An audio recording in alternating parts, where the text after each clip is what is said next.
This was my last attempt, 6th attempt. जो गलतियाँ मैंने करी या मेरे तरह मेरे फ्रेंड्स ने करी जिनको टाइम लग गया था, और जो गलतियाँ उन लोगों ने नहीं करी जो वाकई में टॉपर्स हैं, जो फर्स्ट सेकंड अटैम्प्ट में फटाफट क्लियर हो जाते हैं, उनके एक्सपीरियंसेस मैं आपसे शेयर करूँगा। इट विल टेक 15 मिनट्स, लेकिन आप प्लीज़ ध्यान से सुनिए और बिलीव मी, मुझे पूरा भरोसा है उसका बहुत ज़्यादा बेनिफिट होगा आप लोगों को। मुझे लगता है यहाँ पर जो प्रीलिम्स, मेंस और इंटरव्यू 3 स्टेजेस हैं, उनमें प्रीलिम्स सबसे ज़्यादा इंपॉर्टेंट है। मेरे हिसाब से प्रीलिम्स में सबसे ज़्यादा कंपटीशन है। अप्रॉक्स 10 लाख रजिस्टर करते हैं, जिनमें से 5 लाख एग्ज़ाम देने आते हैं। 5 लाख में से 20,000 सिलेक्ट होते हैं मेंस लिखने के लिए, बराबर है। और इंटरव्यू देने के लिए 20,000 में से 3,000 सिलेक्ट होते हैं, राइट। और फाइनल लिस्ट में 1,000 आते हैं। तो आप हिसाब लगा लीजिए, सीसेट एप्टीट्यूड थोड़ा हिसाब लगा लीजिए। 5 लाख में से सिर्फ 20,000, अप्रॉक्स करिए 25 में से एक बच्चा, ठीक है। 20,000 में से 3, बराबर 7 बच्चों में से एक बच्चा।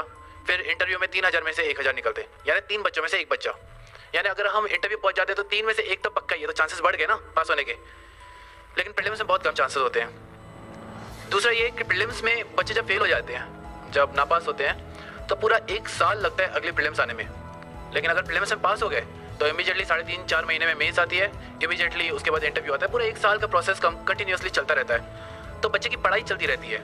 लेकिन जब प्रीलिम्स फेल हो जाता है बच्चा, तो पढ़ाई छूट जाती है। कोई थोड़ा टाइम घर चला जाता है, कोई रोता रहता है, तो उसमें थोड़ा वो हो जाता है, छूट जाती है, पढ़ाई छूट जाती है। और एक बार पढ़ाई छूट गई, एक बार आप प्रोसेस से बाहर आ जाते हो ना, तो फिर वापस प्रोसेस में आने में ना टाइम लग जाता है। ये बच्चों को रियलाइज़ नहीं होता है। तो मेरा पूरा फोकस ये रहेगा आप सबको बताने का कि प्लीज़ प्रीलिम्स पे फोकस करिए। सबसे ज़्यादा फोकस प्रीलिम्स पे करिए। आप मेंस के लिए द हिंदू न्यूज़पेपर कितने लोग पढ़ते हैं? द हिंदू न्यूज़पेपर यहाँ पे क्या हुआ? पहले तो एग्जाम तो सब दे रहे हैं, कम पढ़ते हैं बच्चे, बाकी के पेपर्स पढ़ते होंगे। फिर न्यूज़पेपर तो पढ़ते ही हैं। मेंस में सबसे ज़्यादा बेनिफिट उसका मिल जाएगा। लेकिन और मेंस में आंसर जब हम लिखते हैं, फॉर एग्जांपल एस्से का पेपर है, तो किसी ने न्यूज़पेपर नहीं भी पढ़ा होगा, उसकी सोच अच्छी होगी, उसका एक्सप्रेशन अच्छा होगा, तो कुछ ना कुछ तो अच्छा लिख कर ही आएगा। वैसे ही एथिक्स के पेपर में लिख कर ही आएगा। इनफैक्ट पेपर 2 और पेपर 3 जो कि पॉलिटी और इकोनॉमिक्स ज़्यादातर हैं, जिसमें उसमें भी आप कुछ ना कुछ लिख कर ही आओगे। एजुकेशन पे अगर कुछ आ रहा है तो आप लिख कर आओगे, हेल्थ पे कुछ आ रहा है तो आप लिख कर आओगे। लेकिन इशू ये हो जाता है प्रीलिम्स में आपको चॉइस ही रहती है, या तो आपको वो चॉइस आ रही है या तो नहीं आ रही है, ईदर और ऐसा हो जाता है। तो वहाँ पर डिफिकल्टी बढ़ जाती है। बच्चों को लगता है कि प्रीलिम्स ज़्यादा इजी है, मेंस ज़्यादा डिफिकल्ट है। राइटिंग प्रैक्टिस करते हैं, लेकिन प्रीलिम्स क्लियर ही नहीं होगा तो क्या कर लोगे उस राइटिंग प्रैक्टिस का, है कि नहीं? तो इसीलिए पूरा फोकस सबसे पहले आप प्रीलिम्स पे लगाइए। It won't take more than 4.5 months, 4.5-5 महीने से ज़्यादा नहीं लगता है। सर आपको डेफिनेटली बताया होगा सर ने इस क्लासेस में। लेकिन वो ज़रूरी है पहले करें, ताकि हम एक सिक्योर हो जाए कि हम हाँ पक्का प्रीलिम्स पास हो रहे हैं और पक्का मेंस लिख रहे हैं, ठीक है। प्रीलिम्स में 2 चीज़ें बहुत ज़्यादा मायने रखेगी। कुछ 5 सब्जेक्ट्स हैं, उनको अगर हम अच्छे से करें, और दूसरा टेस्ट सीरीज, उनको हम अच्छे से करें। फॉर एग्जाम्पल 5 मैंने बोला था शुरू में कि 5 चीज़ें आप जरूर पढ़ें, ताकि ऐसा ना हो कि बाकी जो लोगों को आंसर आ रहा है, बाकी जो कैंडिडेट्स को आंसर आ रहा है वो हमें नहीं आ रहा है। अगर ऐसा होगा ना तो पक्का हम फेल हो जाएंगे। हाँ, ऐसा होता है, काफ़ी सारे क्वेश्चन ऐसे डिफिकल्ट आते हैं या कंफ्यूजिंग होते हैं जो काफ़ी बच्चों को नहीं आते हैं, कुछ ही बच्चों को आते हैं। चलेगा, बिल्कुल चलेगा, कोई बात नहीं। 20,000 सीट्स है प्रीलिम्स के लिए, प्रीलिम्स पास होने के लिए। ऐसा नहीं होना चाहिए कि जो सबको आ रहा है वो हमको नहीं आ रहा है, या जो एटलीस्ट 20,000 बच्चों को आ रहा है वो हमको नहीं आ रहा है, ठीक है। पॉलिटी सर ने बताया होगा, क्लास में बताया, Laxmikanth is the best book. आप जस्ट नोट डाउन करिए, क्योंकि इसका बहुत बेनिफिट होगा, बिलीव मी, आप भरोसा करिए, ठीक है। पॉलिटी लक्ष्मीकांत में से पढ़िए, आपने क्लासेस की है, अब आप पढ़ सकते हैं। लक्ष्मीकांत में भी जो टेबल्स होती हैं, कितने लोग लक्ष्मीकांत को फॉलो करते हैं यहाँ पे? सभी करते हैं, चलो अच्छी बात है। ये तो लक्ष्मीकांत में टेबल्स दी रहती हैं। टेबल्स इतनी अच्छी तरह से करिए आप, इतनी अच्छी तरह से करिए, क्योंकि टेबल्स में ही सार है सबका। टेबल्स में क्लियरली समझ में आता है क्या डिफरेंस है ऑर्डिनरी बिल में, मनी बिल में। पढ़ा हुआ है ना लक्ष्मीकांत थोड़ा बहुत? हाँ पढ़ा है ना, एग्जाम्पल समझ में आएंगे ऑर्डिनरी बिल, मनी बिल अगर मैं दूंगा तो। टेबल्स रहती है लक्ष्मीकांत में, उसमें सब समझ में आ जाएगा। उनको बहुत अच्छे से फोकस करिए, लक्ष्मीकांत को कवर टू कवर अच्छे से पढ़िए। देखिए प्रीलिम्स में 18 क्वेश्चन, 100 में से 18 क्वेश्चन अगर पॉलिटी में से आ रहे हैं, कितना हुआ? 18%, अराउंड 1/5, बराबर है कि नहीं? अगर वो 18 क्वेश्चन मैं बुक में से पढ़ के 18 के 18 सॉल्व कर सकता हूँ, तो इससे बेहतर क्या हो सकता है? हम सारा साल न्यूज़पेपर पढ़ते रहेंगे, करंट अफेयर्स पढ़ते रहेंगे, इंपॉर्टेंट है, लेकिन उनमें से जो क्वेश्चंस आएंगे, आपने इतना सारा पढ़ लिया है, रिवाइज एकदम कम किया है, तो सॉल्व नहीं कर पाते। लेकिन लक्ष्मीकांत एक बुक है, उसको बार बार पढ़ने से क्वेश्चंस हम डेफिनेटली सॉल्व कर सकते हैं। आप आपको अगर यकीन नहीं हो रहा होगा मेरी बातों का, तो आप घर पे जाकर पास्ट ईयर क्वेश्चंस चेक करिएगा और फाइंड आउट करिएगा कि ये लक्ष्मीकांत में कहाँ पर है, आपको डेफिनेटली मिलेगा। ठीक है, उसके बाद आते हैं मॉडर्न हिस्ट्री। मॉडर्न हिस्ट्री के लिए स्पेक्ट्रम की बुक अच्छी है, एनसीईआरटी अच्छी है, कोई भी पढ़िए। मैं प्रेफर करता था मॉडर्न हिस्ट्री के लिए Spectrum by Rajiv Ahir, IPS officer. वो बहुत बढ़िया बुक है, स्पेशली उसमें हर चैप्टर के पीछे समरी दिया हुआ है। आप उस समरी का जेरोक्स अलग से अपने पास रखिए, बुक में रहने दीजिए, उस समरी का जेरोक्स अपने पास रखिए, उसको बार बार रिवाइज कीजिए, तो आपको एक क्रोनोलॉजी समझ में आ जाएगी।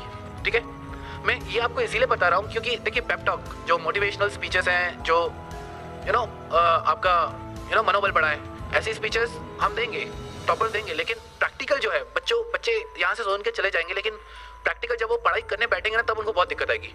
तो इसीलिए मैं आपको डायरेक्टली वही बता रहा हूँ जो आपको इस एग्जाम में सबसे ज़्यादा फायदा देगा। ठीक है, मॉडर्न हिस्ट्री के लिए आप स्पेक्ट्रम करें, मेरे हिसाब से वो बहुत अच्छी है। अगर 7-8 क्वेश्चन आते हैं तो डेफिनेटली 6-8 में से 6 उसमें से हो ही जाएंगे, अच्छे से पढ़े तो। ओके, फिर आता है एनवायरमेंट। एनवायरमेंट के लिए 12th क्लास की बायोलॉजी की एनसीईआरटी जो है उसका एक सेक्शन है इकोलॉजी, वो करें। अगर वो नहीं करना है लोगों को तो आईसीएसई की 9th और 10th की किताब आती है, वो करें। इन दोनों में से कोई भी कर लिया, एटलीस्ट बेसिक एनवायरमेंट अच्छे से होगा। ठीक है, उसके अलावा करंट्स आता है, आपको वो न्यूज़पेपर में से करना पड़ेगा। 4th geography. ज्योग्राफी के लिए 6th to 12th एनसीईआरटी अनिवार्य है, अच्छे से करना है, धीरे धीरे करना है। उसमें जो कि किसने देखी ना, अब बच्चों आपने देखी होगी 6th और 7th की एनसीईआरटियाँ देखिए कि सीधा 11th 12th की उठाते हो। 6th और 7th की उसमें वो बंटी बबलू वो कार्टून फिगर्स रहते हैं, वो क्वेश्चन पूछते हैं। कभी उन क्वेश्चंस पे ध्यान देना, वो क्वेश्चंस बहुत इंपॉर्टेंट रहते हैं। वो आपकी एक थॉट प्रोसेस डेवलप करेंगे कि यार ये क्वेश्चन हमने क्यों नहीं सोचा, पर वो आपको सोच के दे रहे हैं ताकि आप उस पर सोचें और फिर आंसर निकालें। और आप बिलीव नहीं करोगे, आप क्वेश्चन देखोगे ना यूपीएससी में, उनमें से क्वेश्चन है, आप बिलीव नहीं करो, आप एक बार चेक तो करिए जाकर। ठीक है, तो ज्योग्राफी की 6 to 12 एनसीईआरटी जरूर करेंगे, यानी जरूर करेंगे। ठीक है, मैपिंग पे ध्यान देंगे आप। मैपिंग पे आजकल 8-8 क्वेश्चन आ रहे हैं, 8 क्वेश्चन बहुत मायने रखते हैं। और मैपिंग एक बार पढ़ा हुआ है तो इमीडिएटली अगर याद आ गया एशिया में सीरिया कहाँ पर है, म्यांमार कहाँ पर है, कैसे जुड़े हुए हैं, ठीक है, स्पेशली एशिया का मैप, तो फटाफट क्वेश्चन सॉल्व हो जाएंगे। तो मैपिंग एशिया पर ज़्यादा फोकस करेंगे, India as well as Asia. ठीक है, के सिद्धार्था की बुक आती है वर्ल्ड मैप पे और प्रेम पटेल की बुक आती है इंडियन मैप्स पे, वो आप रेफर कर सकते हैं, मैपिंग ईजी हो जाएगी। ठीक है, 5वां इकोनॉमिक्स।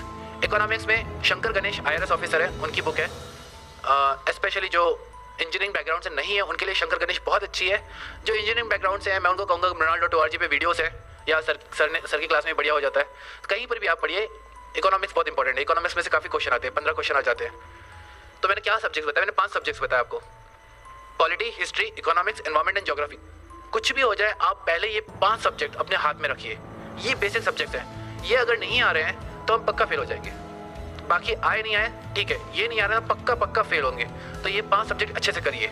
मैंने आपको बुक्स बताई है, मैंने आपको ये भी बताया कि उन बुक्स को कैसे पढ़ें। पॉलिटी में टेबल्स पे ज़्यादा ध्यान दें, हिस्ट्री में स्पेक्ट्रम पे ज़्यादा ध्यान दें, ज्योग्राफी में वो जो क्वेश्चन है उन पे ज़्यादा ध्यान दें। ठीक है, ये पहला रूल। दूसरा रूल है टेस्ट सीरीज। टेस्ट सीरीज इतनी ज़्यादा ज़रूरी है, बहुत ज़्यादा ज़रूरी है।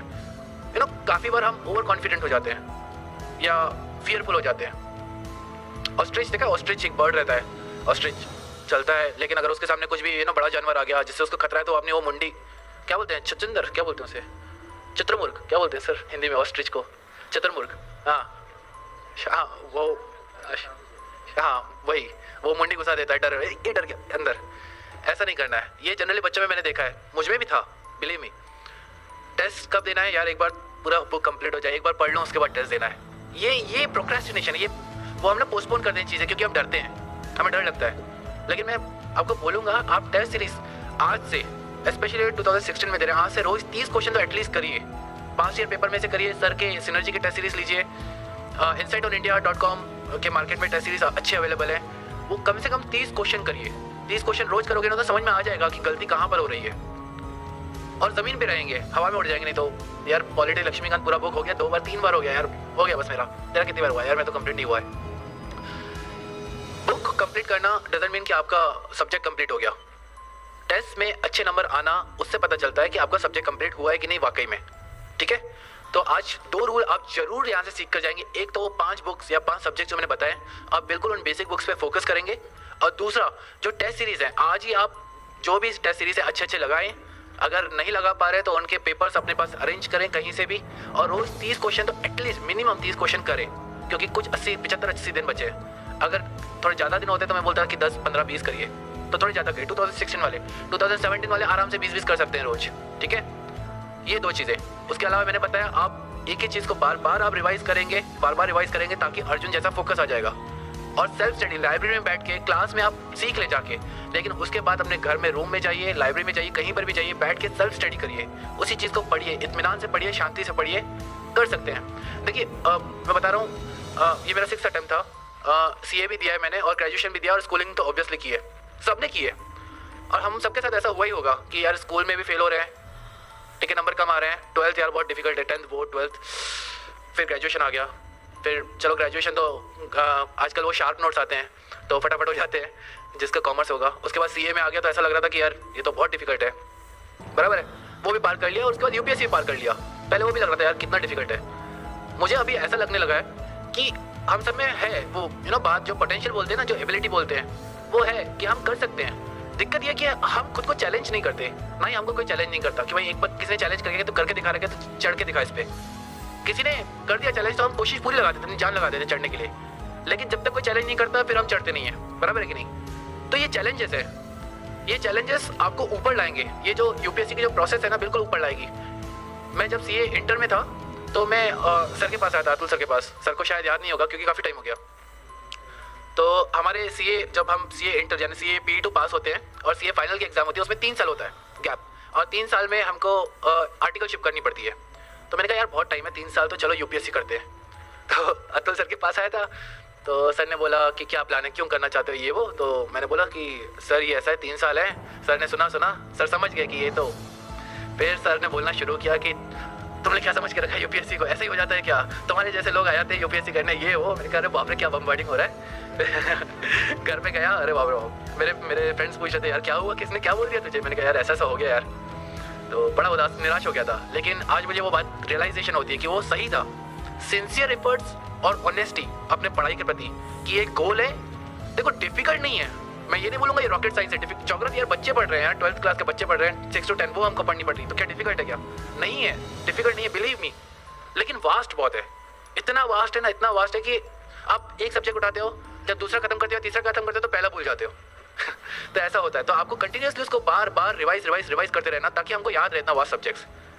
तो आराम से बैठ के लाइब्रेरी में सेल्फ स्टडी करेंगे, बार बार रिवाइज करेंगे और छोड़ेंगे नहीं। जिद पकड़ लेना, करना है करके रहेंगे।